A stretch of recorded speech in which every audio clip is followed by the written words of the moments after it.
하나님의 부흥이 필요한 세대마다 하나님의 대안은 다른 것이 아니라 예배의 회복이었습니다.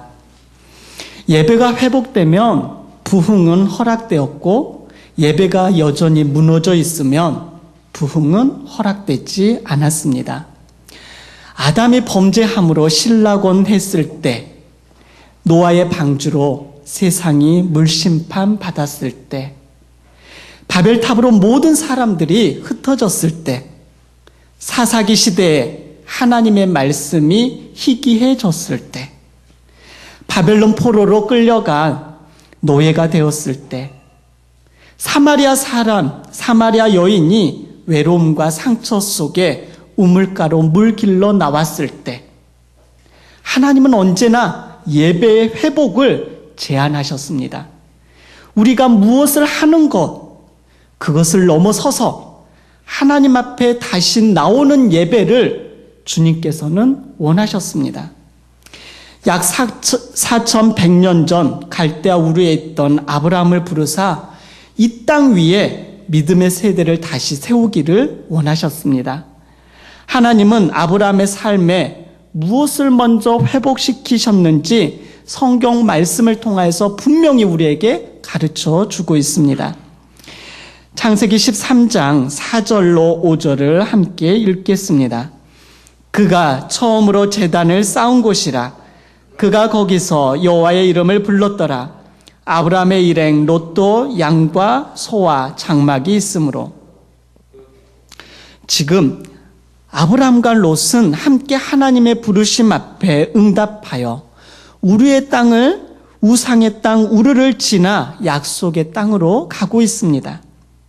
그러나 이 둘 사이, 아브라함과 그 조카 롯 사이에 한 가지 큰 차이점이 있습니다. 혹시 그 차이점을 발견하셨습니까? 성경은 이렇게 말하죠. 아브라함에게는 있으나 롯에게는 없는 것, 그게 바로 뭐냐면 예배입니다. 롯도 그의 삶에 필요한 것들, 양과 소와 장막이 있었지만 한 가지 예배의 자리가 없었던 것이 바로 이후에 언급되어지는 이후 선명하게 나뉘어지는 결과로 우리는 그것들을 볼 수 있습니다. 롯이 걸어간 소돔 땅은 하나님 심판의 땅이 되고 아브라함이 걸어간 땅은 축복의 땅이 됩니다. 많은 사람들이 이 세대를, 지금 우리가 살고 있는 이 세대를 향하여 소돔과 같다라고 말합니다.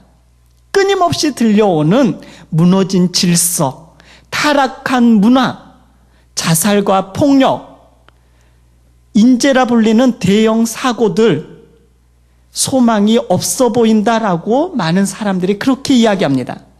그러나 하나님은 소돔과 같은 땅도 의인 10명만 있으면 그 땅을 심판하지 않겠다라고 하셨습니다. 문제는 땅이 아니라 무엇일까요? 사람입니다. 절대 땅이 어디에 살고 어디에 땅, 넓은 땅, 그게 중요한 게 아닙니다. 사람입니다. 하나님께서는 우리에게 있어서 제대로 그 문제를 파악하기를 원하는데 어떤 조건이나 상황이 아니에요. 그 문제는 사람이에요. 문제는 무너진 저 세상이 아니라 구별된 예배자가 없다라는 겁니다. 거룩한 예배자가 없음이 문제인 것이죠. 여기에 진정한 소망이 있습니다. 하나님께서 찾으시는 사람은 어떤 사람일까요? 하나님께서는 일하는 사람들보다 먼저 예배하는 사람을 찾습니다.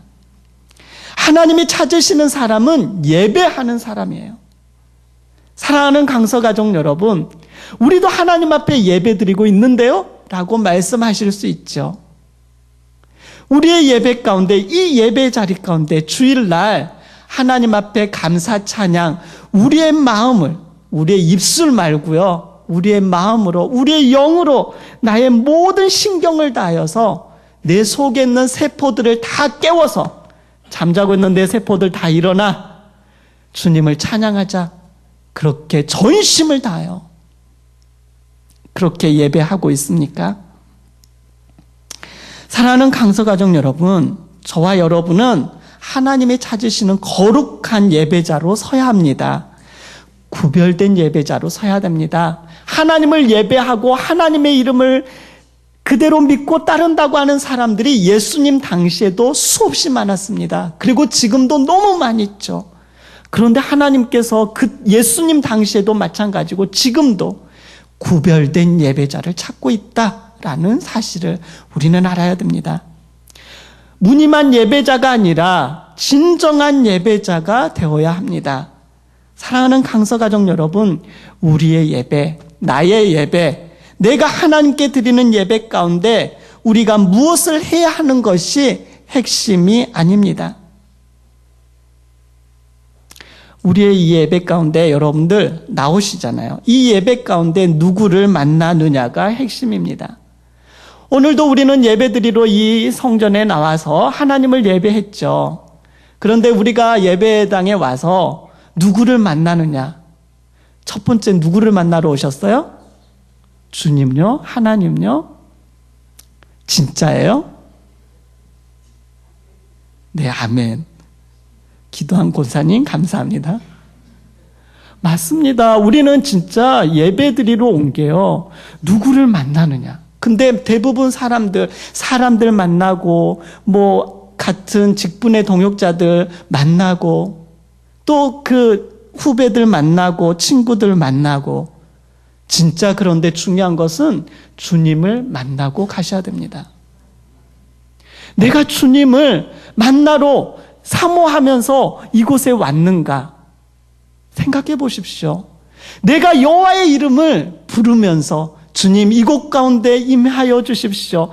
저의 심령 가운데 임하여 주십시오. 저를 만나 주십시오. 저에게 말씀해 주십시오. 주님, 제가 주님 때문에 기쁩니다. 주님께서 말씀해 주시니 감사합니다. 영광 받으십시오. 이 만남이 있어야 예배이지요. 우리는 이 예배 가운데 누구를 만난 후 이 자리를 떠나갔습니까? 하나님은 하나님의 형상대로 사람을 지으셨습니다. 그 사람이 거룩하신 창조주 하나님과 사귀기를 원하셔서 만드신 거죠. 나는 너와 교제하기를 원한다. 나는 너에게 나의 모든 것을 다 주기를 원한다. 너는 내가 주는 복들을 다 누리며 살기를 원한다. 너의 필요한 게 뭐니? 저 이거 필요해요. 그래? 그럼 너에게 허락한다. 이러한 주님과 대화하고 또 주님이 주신 은혜를 받아 누리고 그 은혜에 감사해서 주님 영광 받으세요. 주님께서 이 베풀어 주신 것으로 이렇게 한 주를 살았네요. 감사합니다. 이 사귐 때문에 하나님께서는 인간을 만들었어요. 그리고 하나님이 지으신 온 세상을 우리에게 맡기셨습니다. 우리로 하여금 하나님을 대신하여 이 땅을 다스리도록 하셨죠. 그러므로 우리가 먼저 해야 할 일은 창조주 하나님 앞에 먼저 나가서 주님 때문에 너무 기쁩니다. 주님 영광 받아 주십시오. 주님 때문에 오늘도 호흡하였습니다. 오늘도 주님 이렇게 생기 넘치게 주님 앞에 나온 거 감사드립니다가 먼저예요. 하나님은 이 예배 자리에 가운데 나오는 사람들 가운데 믿음의 예배를 드리는 사람을 찾으십니다. 여러분, 이 믿음의 예배를 우리는 드리고 있습니까? 믿음을 가지고 오셨습니까? 1904년 웨일즈의 부흥운동을 주도한 이반 로버츠는 평범한 20대 광부 청년이었습니다. 그는 매일처럼 성경을 읽기 위해서 글을 먼저 배웠습니다. 성경을 읽는 가운데 거룩한 열정에 사로잡혔습니다. 그는 탄광에서 휴식 시간 동안 다른 동료들은 담배 피우고 음담패설을 할 때에도 한쪽 구석지에서 조용하게 성경을 펼치고 기도하고 하나님께 마음으로 예배를 드렸습니다. 하나님 영광 받아 주십시오. 오늘도 저에게 건강하게 해주셔서 감사합니다. 오늘도 성경을 읽을 수 있도록 은혜를 내려주시니 감사합니다. 하나님 그리고 저를 변화시켜 주십시오. 말씀대로 살게 해 주십시오. 하나님의 말씀을 읽는데 이 말씀대로 살게 해 주십시오. 그래서 하나님의 역사를 위해 제가 사용되기를 원합니다. 어느 날 기도 중에 이반 로버츠는 한 환상을 보게 됩니다. 초원에서 일어난 불이 영국 전체로 번진 후 유럽과 아시아, 아프리카 전역으로 퍼져나가는 환상이었습니다. 하나님께서 이 부흥을 위해 나를 사용하겠구나라는 마음이 들었습니다. 그는 말씀을 전하려고 교회들을 찾아가 설교하게 해달라고 사정했지만 번번이 거절당했습니다. 결국 한 교회에서 설교하게 되었는데 듣기 위해 남은 사람은 교인 17명과 목사님이었습니다. 25세 이반 로버츠는 이들에게 단순하게 말씀을 전했습니다. 첫째, 모든 죄를 하나님께 고백하십시오. 둘째, 좋지 않은 습관을 제거하십시오. 하나님 앞에 구별되어야 됩니다. 여러분들 좋지 않은 습관, 그걸 버려야 될 것, 끊어야 될 것, 그것들에 대해서 제거하십시오. 셋째, 성령님의 인도하심에 즉각 순종하십시오. 하나님의 말씀을 듣고 하나님의 말씀이 내 마음에 부딪혔다면 다음으로 미루지 말고 오늘 그대로 실천하십시오. 넷째, 그리스도를 증거하기 위하여 사람들에게 가십시오. 설교 후 이들은 하나님의 앞에 무릎을 꿇고 회개하기 시작했습니다. 그의 설교는 한 달 동안 계속되었고 30일 동안 37,000명이 회개를 하였습니다. 5개월 만에 웨일즈 전역에서 10만 명의 사람들이 예수 그리스도께로 돌아왔습니다. 술집들과 극장들이 문을 닫게 되었고요. 성령님에 사로잡히는 이 붕의 물결이 영국 전체로, 노르웨이로, 아프리카로, 세계로 퍼져나가서 1907년은 평양까지 이르렀습니다. 위대한 부흥의 주역은 평범한 한 사람, 광부. 하나님의 나라는요, 조용하고 은밀한 가운데 끼어서 하나님을 예배하고 전심으로 하나님 안에서 이루어지기를 소망하면서 하나님, 이 예배 가운데 임하여 주십시오. 말씀해 주십시오. 저를 사용해 주십시오. 라고 하는 그 뜨거운 열정을 가진 한 사람. 평범하리만큼 평범한 한 사람을 통하여 위대한 일들이 이루어진다라는 것입니다. 그러므로 이 시대 그리스도인들은 믿음을 잃지 않고 조용히 하나님의 뜻을 묵상하며 신실하게 살아가야 합니다. 여호와의 이름을 불렀던 이 사람처럼 우리는 여호와의 이름을 불러야 됩니다. 아브라함은 그곳 가운데서 여호와의 이름을 불렀습니다. 우리는 여호와의 이름을 언제 부르십니까? 하나님은 믿음의 예배를 드리는 사람을 찾으신다라고 말씀을 드렸습니다. 히브리서 11장 4절에 보면 믿음으로 아벨은 가인보다 더 나은 제사를 하나님께 드렸다. 그래 드림으로 의로운 자라 하시는 증거를 얻었으니 하나님의 그 예물에 대하여 증언하심이라. 그가 죽었으나 그 믿음으로써 지금도 말하느니라. 믿음으로 드렸다라고 말하고 있습니다. 믿음이 무엇입니까? 오늘 오전에 목사님께서도 말씀하셨듯이 믿음은 들음에서 나며 들음은 그리스도의 말씀으로 말미암느니라 라고 말씀하였습니다. 믿음은 감정이 절대 아닙니다. 믿음은 눈에 보이는 것을 말하는 것이 아니라 하나님의 말씀을 듣고 난 그 뒤에 행하는 것, 그것이 믿음이에요. 히브리서 11장 전체는 믿음으로라고 말하는 믿음장입니다. 여기에서 믿음으로라는 말은 말씀을 들음으로라고 해석하셔도 좋아요. 말씀을 들음으로 이제 그 말씀을 듣고 행동하는 것, 이게 바로 믿음의 예배자입니다. 아벨은 목축업을 하고 있었고 가인은 농업을 하고 있었습니다. 그래서 자기의 직업으로 얻을 수 있는 제일 좋은 것을 하나님 앞에 올려드렸습니다. 그렇지만 사실 많은 사람들이 혼동을 하게 되죠. 만일 입장이 바뀌어서 가인이 목축업을 하고 아벨이 일반 농사를 지었다면 어떻게 했을까요? 그래도 아벨은 하나님 앞에 어린 양을 잡아서 드렸을 거예요.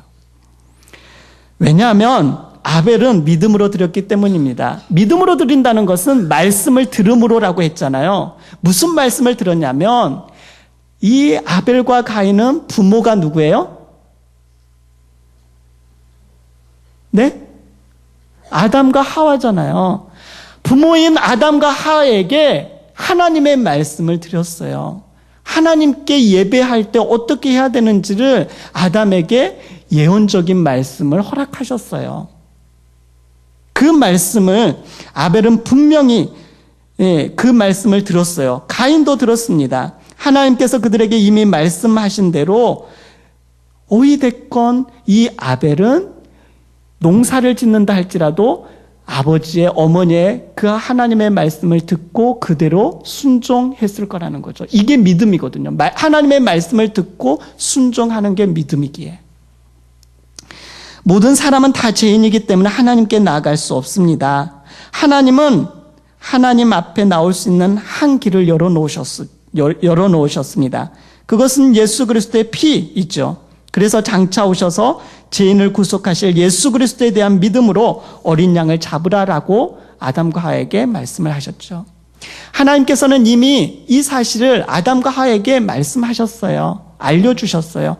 가인과 아벨은 자기 부모로부터 하나님께 예배할 때는 양을 가지고 나와야 한다 들었겠죠. 근데 이 아벨은 농사를 짓는다 할지라도 목축업을 안 했다 할지라도 믿음으로 하나님 앞에 드렸다고 하잖아요. 믿음은 하나님의 말씀을 들은 거거든요. 그 부모로부터 하나님의 말씀을 듣고 새기고 내가 순종하는 거예요. 이해되시나요? 그래서 히브리서 11장에서 창세기 4장에 아벨의 행위를 가리켜 믿음으로 드렸다라는 겁니다. 기준은 딱 하나입니다. 하나님이 가인의 예배를 받지 않으신 이유는 그가 자기의 행위대로 하나님께 나갔다는 겁니다. 그러나 아벨의 예배를 연락하신 이유는 그가 믿음으로 하나님께 예배드렸기 때문입니다. 아브라함도 믿음으로 하나님 앞에 단을 쌓고 예배했죠. 그래서 믿음의 조상이 되는 거죠. 하나님의 말씀을 아브라함은 듣고 그걸 흘려버리지 않았어요. 너의 자식 이삭을 하나님께 번제로 드려라. 하나님 말씀 들었잖아요. 행동하는 거예요. 그게 믿음의 예배예요. 하나님 말씀 들었어요. 우리가 그 말씀을 주일날 듣고 씩 지나가고 하나도 생각지도 않고 살아간다면 여러분 드리는 예배가 믿음의 예배를 하나님이 받으실까요?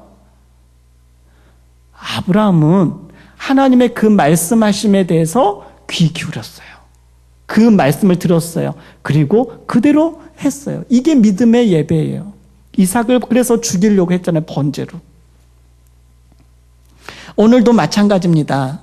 오직 한 가지, 우리들이 하나님 앞에 나올 때 하나님의 말씀을 드렸다면 우리들의 일상생활에서의 삶으로 하나님 앞에 올려드려야 돼요. 그게 매 순간마다가 예배가 드려지는 거죠. 오직 한 가지, 믿음으로 하나님께 나가야 됩니다. 들었다면 행동으로 옮기는 것이 진정한 믿음입니다. 중요한 것은 믿음으로 행동하는 것이지 믿음으로 말하는 것이 아닙니다. 여러분들이 아무리 나는 믿음으로 이 시간 말합니다, 선포합니다 할지라도 행동하지 않는다면 그 믿음의 예배가 될 수 없습니다. 사랑하는 강서가족 여러분, 이제 예배 중심으로 우리는 살아야 합니다. 한번 봐보십시오. 성경의 인물들 보면 하나님을 예배했습니다. 하나님과의 관계를 가졌습니다. 하나님과 사귐이 있었습니다. 하나님께 여호와의 이름을 불렀습니다. 여호와의 음성을 들었습니다. 순종하며 행동하였습니다. 그들이 가는 곳마다 하나님의 구원의 역사와 생명의 역사와 구속사적인 역할들을 그들은 매 순간마다 하게 됩니다.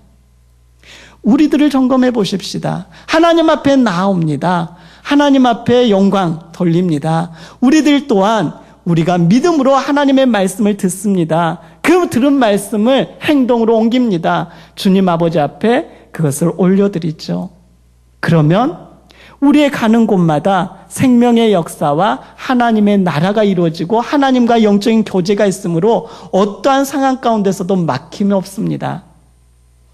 우리는 날마다 주님 앞에 감사와 찬양을 올려드리고 예배 자리 가운데 오지 마라 그래도 하나님을 만나려고 또 음성 들으려고 하나님 앞에 또 은혜를 받으려고 그리고 받은 은혜를 하나님께 돌려드리려고 이 자리를 찾게 되는 거죠.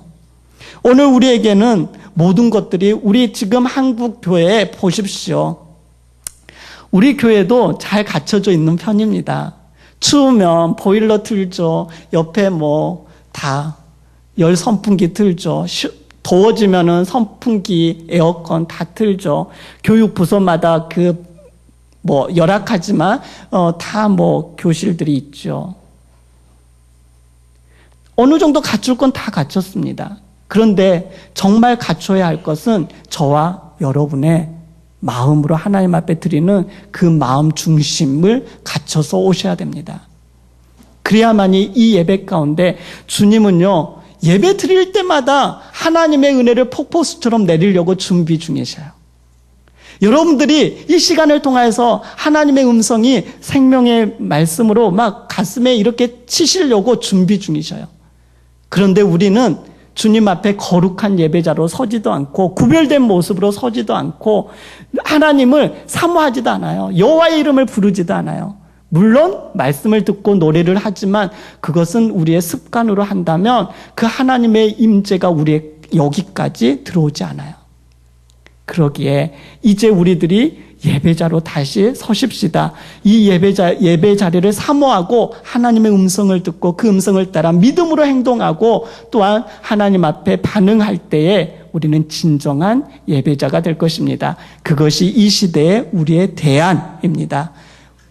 심야 기도에 수요 예배, 직장 갔다 바쁘시지만 하나님 말씀, 하나님께 영광, 하나님의 안에서 다시 새로워지는 그 사모하는 마음으로 모이는 우리 모두가 되십시다. 기도하겠습니다.